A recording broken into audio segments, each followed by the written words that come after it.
back to Latitude Mumbai and Beyond. And today I'm fixing a wonderful reverse seared New York strip steak.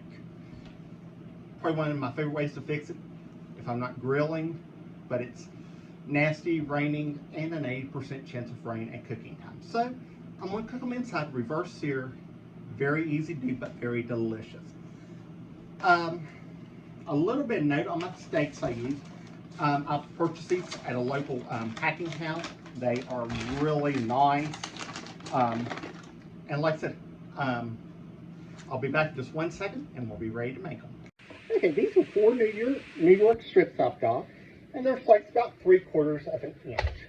First thing I want to do is dry them off just a little bit, make sure all the excess moisture is here. So when we put our salt on it, it'll bring the good flavors of the juices to the meat out. I'm using kosher salt for this. And this sounds like a lot, but it's really not. I'm going to put 1/4 teaspoon per steak. And what we're going to do is we're going to wet age these in the refrigerator. And what's going to happen is the moisture from the meat's going to mix with the salt and make a brine. And the brine is actually going to, the moisture is going to dissolve the salt and it's going to go down into the meat and season the meat all the way. Next thing is a good twist of black pepper on each one of their steaks.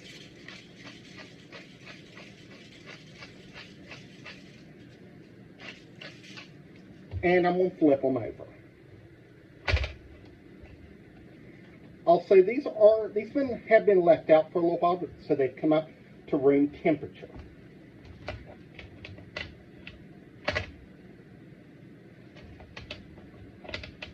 And my pan's not wanting to cooperate with me. So on this side, we're going to start out with the same process. 1/4 teaspoon of kosher salt on each one.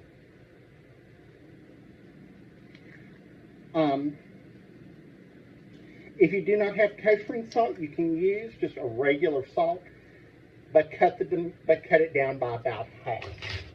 Because I've done it with just regular sea salt, table salt, and it doesn't do quite as well.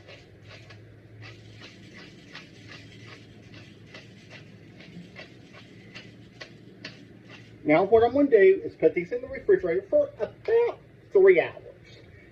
I'm going to leave them uncovered and just let the salt make its own brine and soak into the meat. And I'll see you in about 3 hours. Hello, welcome back. What I'm going to talk to you about is reverse searing. What we're going to do with our steaks, I just got them out of the refrigerator. They've been sitting about a good 1.5 hours. Notice that we've got some moisture on the top, which is what we want. That means the juices from the meat have come and combined with the salt, and now through the process of osmosis, it's going down into the meat. So what we're going to do is I'm going to let these sit, come up to room temperature. I have my oven heated to 200 degrees. And for a medium steak, we're going to cook it about 18 to 20 minutes until it gets to a temperature of about 125 to 135.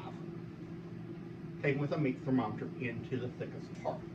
Then what we're going to do is pull it out of the oven and let it rest. That is a critical part of this. So all the juices that we've went to such a process to get started so they can get back in the meat. I'm going to let it go back and sit for about 30 minutes.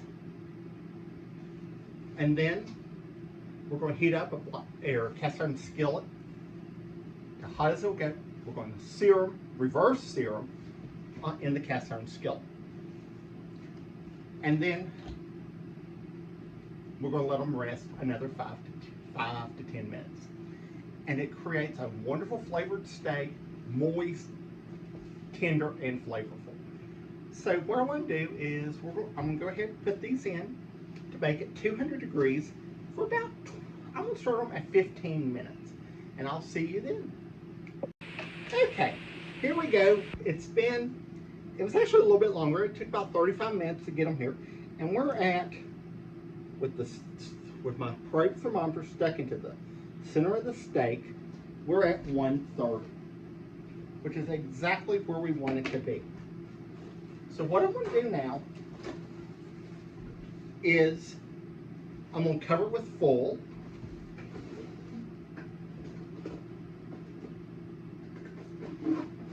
And I'm going to let them sit here for about 30 minutes. Hopefully that will not happen to you. But I'll see you in about 30-40 minutes. Hello, welcome back. What I'm doing now is I've got my oven cranked up to 500 degrees.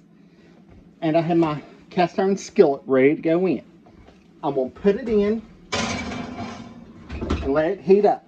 We're going to let it heat up for approximately 10 minutes so we can start searing the outside of our delicious steaks. Okay, we're going to now start the reverse searing process of our steaks. What I've already done, remember I have this aisle on full heat, and I've had my pan in my oven for about 10 minutes at 500 degrees. And it is hot. So what I'm going to do is just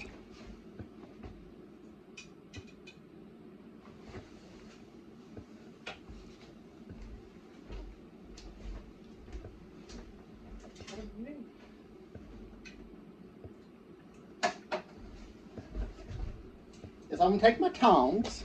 I'm going to take one of our beautiful steaks, and we're going to set it down there. And 45 seconds is all this gets.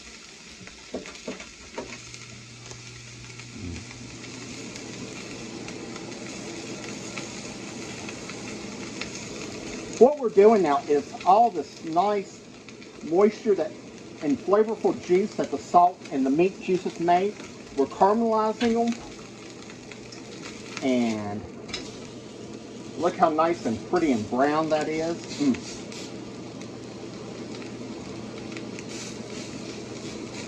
I do have it over high heat. And I'm going to finish it off on this side with just a little pad of butter on there.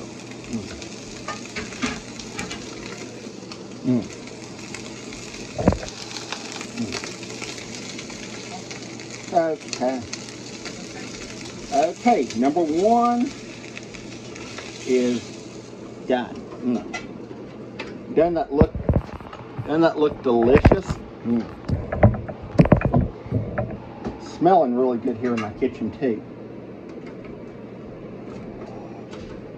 So we're now going to go ahead and continue with steak number 2.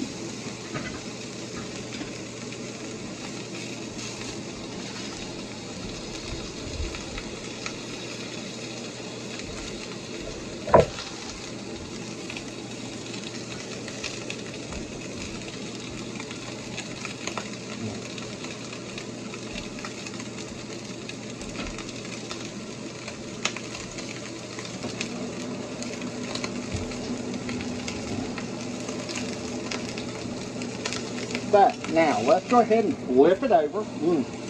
That nice browning we have. We're taking a little bit of butter on that on the steak. Just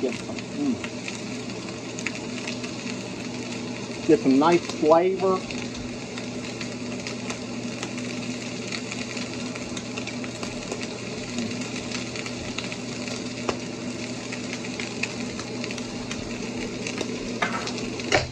I think we got number 2 done.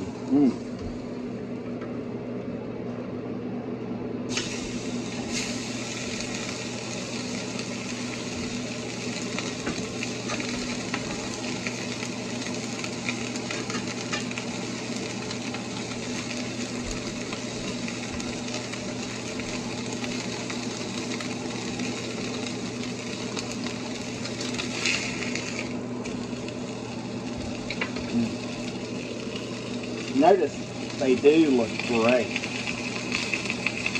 And get a little bit more butter. Just a little bit of butter. Make some wonderful little sauce from the meat.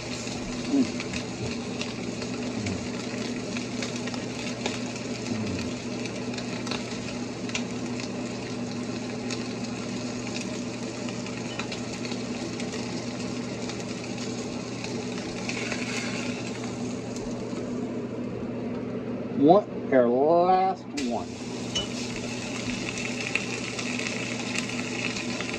I'm going to go ahead and cut this feet off because it is, the smoke detectors, I'm afraid, may go off in just a few seconds, but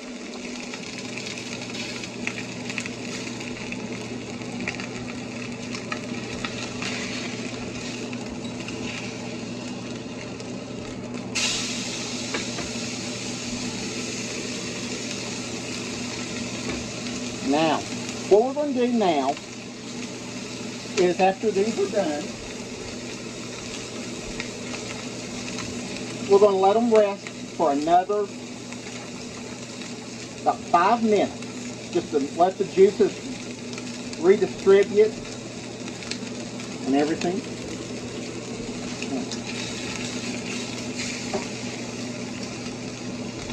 And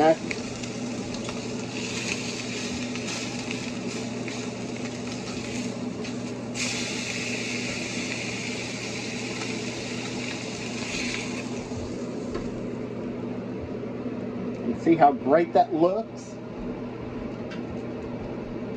So what I'm going to do now is we'll wait about 5 minutes. These steaks are just going to sit here beside my stove, and then we'll be ready to eat. Well, here it is. Mom's got her Mother's Day dinner she wanted of steak and stuffed mushrooms. How is it? Excellent.